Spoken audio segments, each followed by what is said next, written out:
Hello，大家好，又係 Ian 啊。今日想同大家分享下呢條 LVC 啦嘅1873復刻版工裝褲啦嘅一啲心得。咁嚟到第二集啦。咁上一集同大家咧就分享咗佢哋嘅一啲細節啦、歷史啦。咁而今日咧想同大家講咧就係喺嗰個第一次穿着嘅時候嘅清潔啦、清洗啦同埋一個穿着感嘅一啲分享。咁亦都同501咧作一啲少少嘅比較，咁俾大家咧參考下，究竟呢條褲適唔適合大家啦，或者係亦都俾大家咧去認識到呢條褲多啲嘅。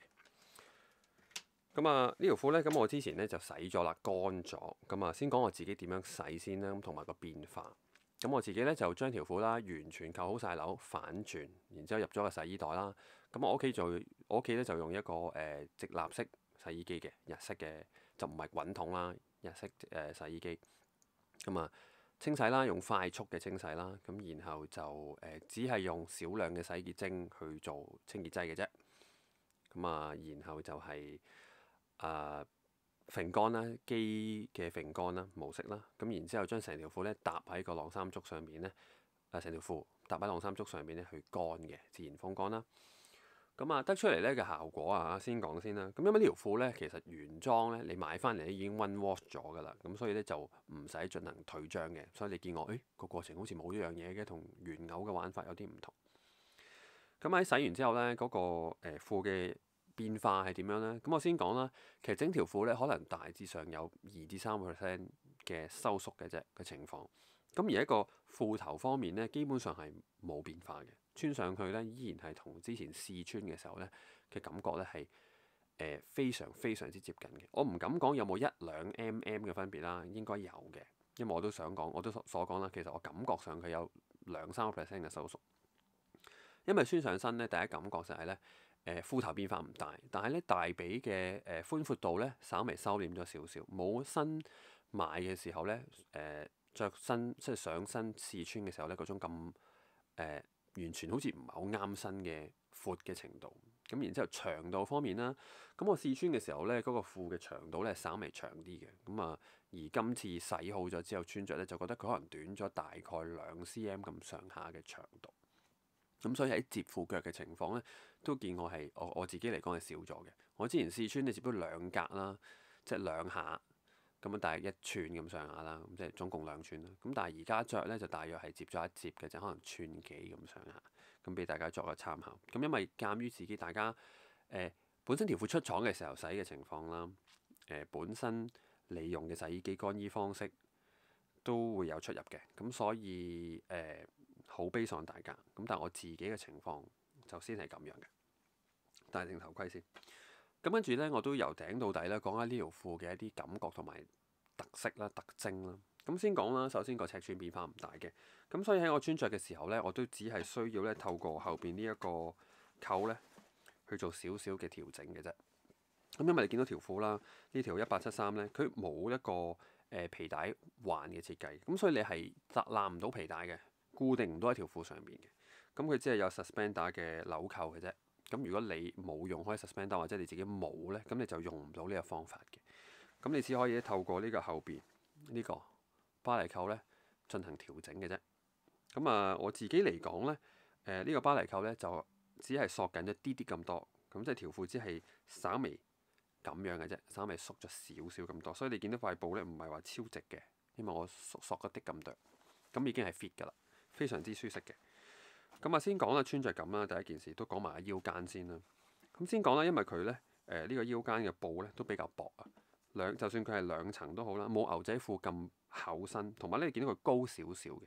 咁所以呢個腰帶位咧，我覺得係好舒適，比牛仔褲更加舒適嘅。同埋就係全部都用一個單縫車線啦，冇鎖鏈車喺上面嘅，因為嗰個時代咧未用到鎖鏈車去製作嘅。咁所以咧，成條褲你見唔到任何鎖鏈車嘅位置。舒適度比起牛仔褲後期嘅牛仔褲咧係舒適好多嘅。因為咧就算44咁咧，下低呢度係鎖鏈車，上面平車都好啦。呢條鎖鏈車咧，其實長期着住喺個身上面咧，佢掛喺呢個盤骨位咧，其實嗰條鎖鏈車都有一啲摩擦嘅會同你。咁而呢條咧非常之舒服，因為呢個位係好平整嘅，你見到整個腰間都好平整嘅，非常之舒適。然後咁啊，跟住講起就係着用第一件事，褲袋啦，一定會用得到嘅。褲袋佢比起我哋着開嘅501或者其他絕大坊間牛仔褲都好啦，個褲袋嘅袋口咧都係偏窄少少嘅，咁所以擺嘢入去咧就會稍微爭少少。咁但係如果若為你一個電話啦，好似我咁樣係一個13 Pro 啦，唔係 Plus 機嘅話咧，其實呢個闊度咧係剛剛好，係可以好自由地出入嘅。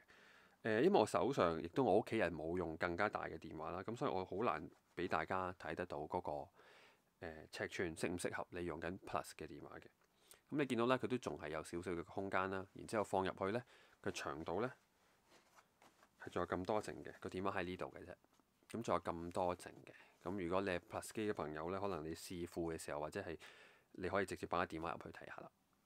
咁兩邊褲袋都係咁嘅。咁而個褲袋袋口咧嘅尺寸咧偏細嘅，我嚟講咧就唔可以成隻手放入個褲袋個袋口度嘅，係啦，呢個值得留意。咁如果你話有啲嘢喺褲袋好 deep 嘅位置咧，可能取出咧係有少少困難嘅，咁呢個值得留意嘅地方。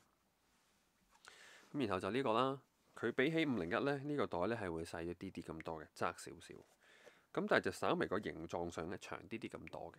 咁如果你擺一個可能係壁嘅打火機啦，塑膠打火機咧，咁可能OK 嘅。但係 Zippo 嘅話咧，稍微好細嘅，會未必擺得落去。咁然後咁我都不如攞個 Zippo 俾大家睇睇。好，咁收上呢度啦。咁呢個首先就最常見啦嘅壁打火機啦，咁係放到落去嘅絕對。咁亦都係個高度，咁會突咗少少出嚟啦。咁大家值得留意嘅。然後咁我自己嚟講咧，就唔食煙嘅，個打火機係買嚟可能露營啊，或者點樣，或者做手工嘅時候用嘅啫，或者係一個求生用品啊。咁咧係擺唔入嘅。好，跟住因為由於咧佢係一個 buttonfly 嘅 design 啦，咁所以咧你係需要扣鈕去穿着嘅。咁而值得一提嘅地方就係咧分別同501嘅分別最大就係咧佢每一個鈕嘅鈕門咧都係有一組線車咗喺呢度，咁所以咧佢互相係唔能夠打開晒呢個位置嘅。咁所以穿着嘅時候咧就會比較緊密啲咯，呢個位置，即係你會比較難去穿着多少少嘅。咁當然如果你覺得麻煩嘅，你可以 cut 晒呢堆線都得嘅，亦都有人係咁樣嘅，剪晒呢堆線，咁你就好似501咁樣完全打開啦。穿着上面咁就1、2、3、4粒鈕嘅，咁亦都簡單 OK 啦。如果5粒咧就更加多啲時間去處理啦。好，然後跟住呢粒釘啦，暫時咧我冇咩露營啊營火啦，我唔知道呢粒釘究竟係有幾辣啊，咁所以咧就唔能夠分享下呢樣嘢，亦都希望咧唔好發生喺我身上。跟住值得留意嘅地方就係啦，其中一樣今日穿着啦，可能條褲今日真係啱啱洗啦，佢太硬淨啊。佢個褲浪位咧係有稍微咧少少嘅一個同個大髀內側有少少摩擦嘅，咁所以如果大家着三角褲嘅朋友咧，就可能咧會有少少感覺。咁但係如果你着四角嘅咧，咁就影響唔大呢個位置。係啦，因為你見佢咧，佢嗰個布理咧，因為我都講過啦，佢唔係即係一個早期嘅復刻，咁所以佢就冇集骨車去幫呢個布邊做一個縫合啦。咁亦都你見到佢嗰個布理咧係多過一般牛仔褲嘅，咁所以咧就可能喺呢啲位置咧同個身體有摩擦啦。咁跟住穿着感啦，咁就係我都所講啦，佢嗰個你見到我嗰個上身照，你就會見到啦。佢整個呢一個 hip 位咧係非常之寬鬆嘅，咁所以着上身咧坐低起身啊，或者係擺嘢喺褲袋呢啲嘅習慣咧係完全係非常之舒適嘅，唔會話啲褲袋啲嘢好逼住個大髀啊，坐低嗰啲嘢逼住自己個肚腩啊，或者係點樣啊？坐低起身啊，踎低啊，嗰個大髀同埋 pat pat 咧都冇任何布理嘅拉扯感，呢個係非常之舒適。咁亦都知道點解作為一個最早期嘅工作褲咧，佢嘅剪裁會係咁樣，咁非常之舒服嘅。咁亦都講起話嗰個pat pat 位啦，咁你見到咧，我覺得佢最舒適嘅地方兩個部分啦。第一個皮帶佢因為喺咗後邊啦，就係唔喺側邊嘅。其實你好明顯感覺到咧，冇着501嘅時候咧，嗰一塊皮喺呢個位置嘅感覺咧，你好明顯係冇咗嘅。如果你着開501嘅朋友，你會感受到塊皮擺喺後邊圍住腰間嘅時候咧，總係有一忽嘢係硬啲嘅。咁佢擺喺後邊啦，咁正背脊咧有個凹位咧，佢就係坐喺個位置，咁所以基本上 feel 唔到呢一塊皮牌嘅。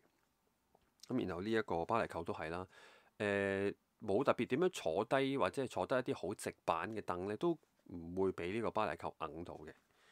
咁但係如果你係坐私家車或者係啲筒凳咧，咁可能呢一個扣咧就會硬住你啦。咁啊，值得留意嘅地方啦。咁你見到呢兩個位咧都係打咗閘嘅，咁所以佢先可以營造到一個嗰個pat pat 有咁寬鬆嘅感覺啦。咁然後之後講咧，就有一個好得意嘅，亦都今日發生咗幾次好尷尬嘅一啲情況嘅。咁就係一個我想放嘅電話啦。咁就有啲放空嘅情況啊，自己咧伸隻手喺後邊，諗住擺先。咁原來呢個冇褲袋嘅。咁不過咧好在咧就冇好魯莽咁放手啦。咁如果唔係就飛落街。咁啊注意啦，如果冇着開單邊褲袋嘅朋友咧，就要習慣下啦。咁啊你個電話咧只可以擺喺呢一個右邊嘅啫。咁啊，講起褲袋尺寸啦，雖然前褲袋咧佢比起我哋着開嘅501或者其他牛仔褲都窄啲啦，咁但係咧後褲袋咧就反而寬鬆嘅。由於佢呢一個車線咧，佢冇後期501咧做一個咁樣嘅斜形嘅強保啦，咁所以個袋嘅開口咧就倒轉啦，比起前褲袋嚇，佢係比起501咧更加開嘅。咁所以咧銀包嘅進出咧反而咧係好順暢嘅。咁同埋鑑於咧佢呢一個 pat pat 嘅布咧係更加之寬鬆啦。咁所以呢個褲袋唔會因為你條褲擸住個 pat pat 咧而好難去用到個褲袋，咁呢個值得欣賞嘅地方啦。所以大家亦都值得留意嘅就係呢個後褲袋，咁佢反而係好好用嘅。但係亦都留意嘅地方就係，如果大家好 care 一啲保安或者係財產，咁的而且確咧你會比較少感受到個銀包喺個 pat pat 度個感覺嘅。咁可以戴定頭盔啊！呢條褲着嘅時候小心啲啦，人多嘅地方，或者係將銀包放翻喺其他嘅地方，因為你唔可以用你嘅 pat pat 感去感受到銀包仲喺咪度。咁呢個值得一睇啊，大家。咁跟住呢，我就係想講啊，好重點嘅地方，點解呢條褲呢整個背部呢會舒適咁多啦？咁我唔係講緊501嘅不是，即係講緊兩個分別啫。咁亦都當然咧同個強度有關嘅。嗱。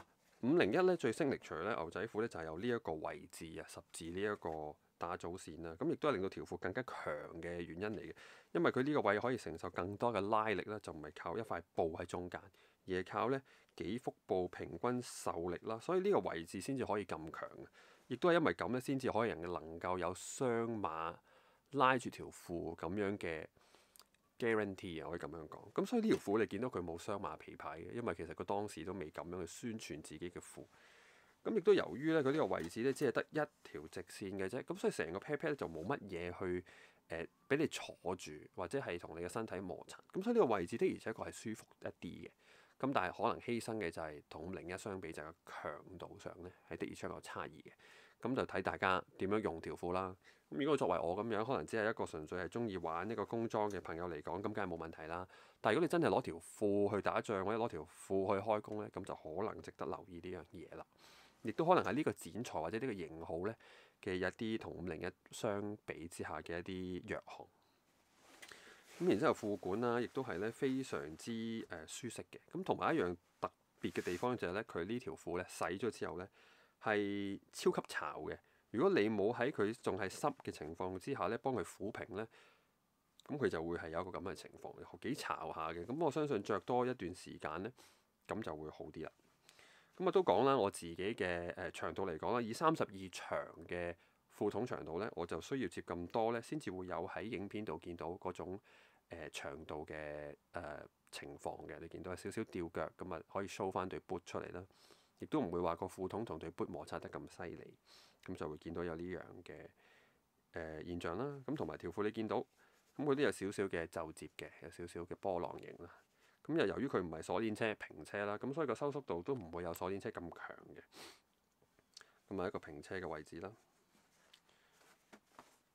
係啦。咁啊，大致上呢個分享呢就係咁樣啦。咁呢條褲喺穿着感上面呢，我而家作為 almost 只係大半日嘅穿着啦，咁個舒適度係非常之好嘅，有一個好寬鬆嘅穿着嘅感覺啦。如果你係中意着 boot 啦，或者係可能係 engineer boot 咧，我覺得係一個幾舒適嘅一個剪裁嚟嘅。可能你攞有一個 biker 你踩電單車嘅，我都覺得非常之適合，因為佢坐低咧嗰個股間嘅位置空間比較多啲。如果你係一個長期會坐嘅 pose 咧，我覺得呢條褲係幾好嘅，尤其可能要跪低踎低去做嘢，咁我覺得係非常之好嘅。比起501，尤其我44咁樣嘅 cut 嚟講咧，係更加之好嘅。咁大家都中意一個個貼合度高啲，同個身體連接得多啲嘅感覺嘅一個穿着感咧，咁的而且確501，尤其44咧係會好啲嘅。咁啊，尤其大髀啊或者係 hip 位嘅位置都會貼合一啲，亦都冇咁漏爆啦。咁就睇大家嗰個穿着嘅喜好啦。咁所以你都喺我片頭啦，咁亦都可能可以播多次啦，就係嗰個穿着嗰個配搭。咁我自己嚟講咧，因為我冇其他嘅一啲上衣咧，好似襯啲，咁所以我就配翻我自己 full count 咧嘅牛仔褸啦，一個1946版本啦，就係啱啱戰後咁啱啱復興翻咧，咁所以佢就存在咗一啲戰前，唔係 sorry，戰時中同埋一個戰事之後嘅一啲特色嘅。咁你見到紐扣啦，嗰啲都有翻正常嘅紐扣，就唔係越軌紐咯，但係就依然係得4粒紐嘅啫。咁同埋就係嗰個袋口咧就冇袋掩嘅。咁穿着起上嚟夾落去都 OK 嘅，藍橙色。咁我裏邊配咗一件平平地嘅啫，平嘅 Uniqlo 嘅一個上衣啦。咁夾翻個顏色都 OK 嘅。咁啊當然，如果大家可能可以着翻白色啊，或者啲 Henry T 咧，咁可能會型仔啲。可能有啲窩夫紋嘅一啲T 恤咧，咁亦都可能會再 classic 少少嘅。咁啊加翻 suspender 啦，或者一頂帽啦，咁會型仔啲啦。咁我自己就冇着開嗰啲，咁啊冇得咁樣配搭。咁啊或者下身換翻 engineer boot 啦，或者係馬靴啦，咁可能都幾型嘅。係啦，咁啊以上嘅一個分享到呢度，咁啊亦都日後啦穿着嘅，如果遇到一啲咩情況更新咧，咁都同大家再分享啦。咁我相信呢條褲咧就好難拍到飛定啊，因為佢都係一個啡色嘅帆布啦，咁未必有一個好恒常嘅 renew。咁但係如果大家有一啲疑問或者有啲嘢想交流咧，咁都歡迎大家咧喺我個 YouTube 度留言啦，同大家傾下嘅。多謝大家。